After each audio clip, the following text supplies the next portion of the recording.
Di pa nalalaon ang pag-uusap ni Narciso at ni Neneng noong isang gabing pinakamahalaga sa lahat na kanilang pagkikita ay parang itinaon ang pagkakatanggap ng isang sulat na di makuro kung saan galing. Pagkat nang basahin ang natititik na sobre ay malayong malayo sa letra ni Nenang na kaibigan niya lamang inaakalang dapat sumulat sa kanya. Sino kaya to?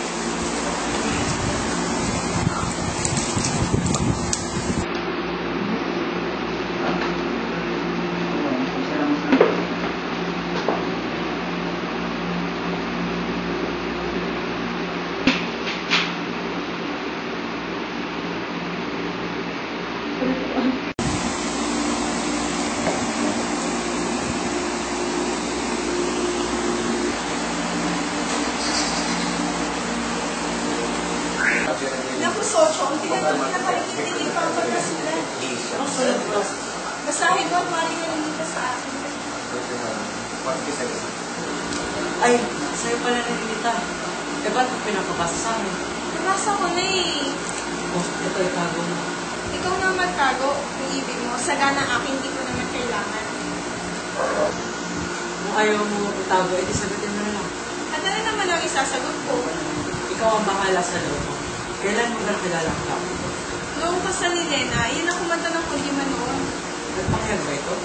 Hindi, ngunit ang matay lagi na sa akin. At noon pa rin napansin kong may nasa loob.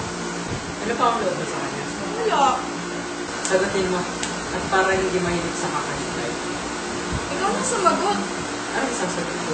Sabihin mo ako'y may katipan at huwag na siyang mapagot. Sige, ikaw ang nagsabi. Iningatan ni Narciso ang sulat sa gayong pinagkayarian nila.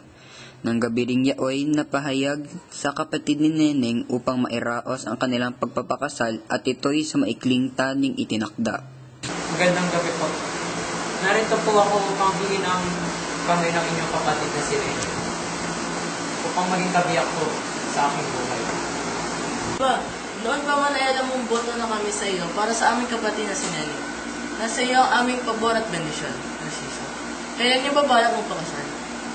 Kung maaari po sana ay sabi ko kay Neneng sa lalong madaling panahon. Ngunit hindi niyo naman kailangang madali. Dapat muna ninyong pag-usapan itong mabuti. Ang aking kapatid na Narciso. Mas makakabuti ito sa atin, Neneng. Hindi ba't matagal na lang gusto magpakasal? Kung sa bagay, hindi na rin naman kailangan ay samagal mo kasal aking kapatid. Kung yan ang inyong sa loob, sige. Siya po, ako na po ay aalis. Maraming salamat po. Paalam. Oo nga pala. Bukas na lang po ulit ako magbabalik upang pag-usapan ang pagkasal. Mag-ingat ka ah. Dumating ang kinabukasan ng gabi at yamang may malaking kalayaan, makapanhik si Narciso sa bahay ni Neneng ay muling naparoon at dinala ang sagot na kanilang pinag-usapan. Basahin mo kung may namagaling. Ako ang nagsulat. Mahal ko na ba ito may padala? Hindi. Kailangan mo na isahin mo. Francisco Marcelo. Ah, 293.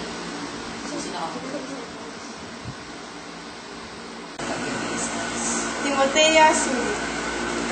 Bakit naman inilagay mo pang mapapabilan sa isang kakilala?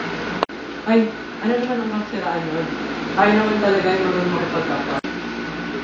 Mahirap na iyon kung hindi na nga ba siya nagpahayag ng pag-ibig sa akin. Di ay nasa iyo. Kailan man may mahal mo ako at di ka natutupuan. Ano pa sa'yo? Mabuti na nga. Ngunit mabuti rin mag-ingat sa magiging sanhi. Ang mag-ingat ay hindi masama kung dapat may pag-ingatan. Ngayon ay wala pa. At hindi ko pa bang magkaroon? Doon makikita ang malinis ng puso. Ikaw ang bahala kung ano ang ibig mo. Sa gayon, ay lubos ang tiwala ko sa'yo.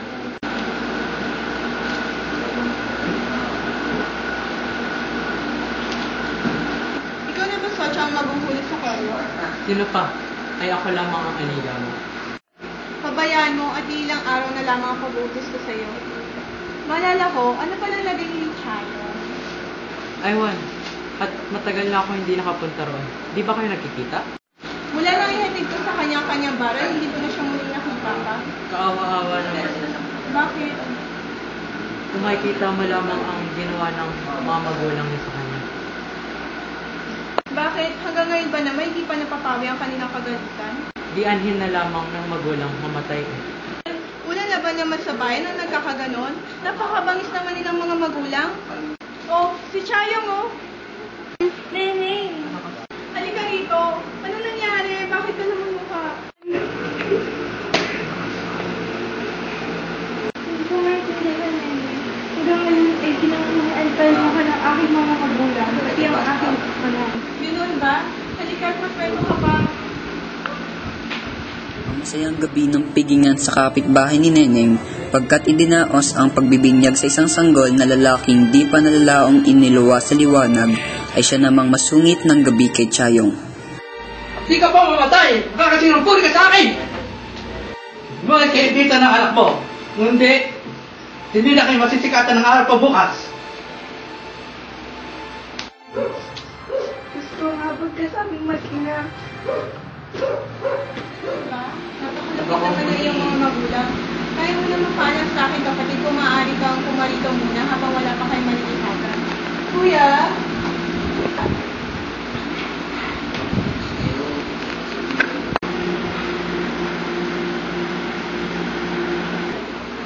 Ano ba nangyari sa'yo? Hindi kayo iiyak. Pinagugod ka raw ng kanyang tatay at nais manirahan dito kahit panandalian lamang. Chayong, walang dapat magtiis sa magulang, kundi ang anak na pares mo. At anumang sama ng magulang ay siya nating pagkautangan na hindi mahalaga ang loob at ng ating pagkatao. Sa ganang akin ay matamis kitang maampon dito sa amin. Paano nga ba naman kuya, pinalalayo siya at nais patay kung hindi ba naman aalis ng kanilang tahanan? Oh, ganun lamang yun. Iyon ba na may walang isip? Mahirap na nga naman kuya, hindi kung tinatanggap mo siyang matira rito ay magparaan na muna ng mga ilang araw. Sinabi ko na sa kanya bukas ang ating pintuan.